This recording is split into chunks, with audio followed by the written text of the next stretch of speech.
Hello বন্ধুরা, তোমরা সবাই কেমন আছো? এই যে দেখো, আজকে আমি ডিমের ঝোল রান্না করছি। তো 4-5টা আমি ডিম মামলেট করব আর 4টা গোটা রাখবো। তো আমাদের বাড়িতে কেউ মামলেট খায়, কেউ গোটা খায়। তো এই যে দেখো, মামলেট করছি আর এটা আলু দিয়ে মাখা মাখা ডিমের ঝোল রান্না করব। তো আমার মামলেটগুলো হয়ে এসছে। এদিকে ডিম আর আলু সেদ্ধ করে রেখেছি। আর এদিকে দেখো, ডিমগুলো এখন ভাজবো, হালকা করে ভাজবো। তো ডিমের ঝোলে হালকা করে ডিমগুলো ভাজতে ভালো লাগে। তো এই যে তেজপাতা আর সাদা জিরা আর পেঁয়াজ কিছুটা সোমবার দিয়ে দিলাম। তো এটাকে ভেজে নিয়ে তারপর মশলা দিয়ে দেব। তো ডিমের মশলা তো তোমরা সবাই জানোই।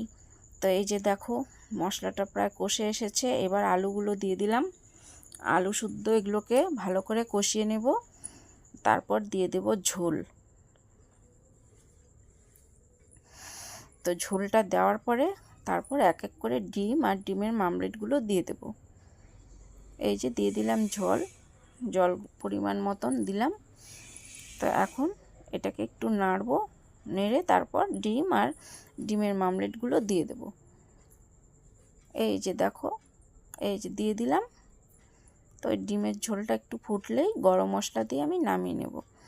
ডিমের ঝোল আমাদের খুব একটা ডিমের ঝোল খাওয়া হয় না, বেশিরভাগই মাছ খাওয়া হয়।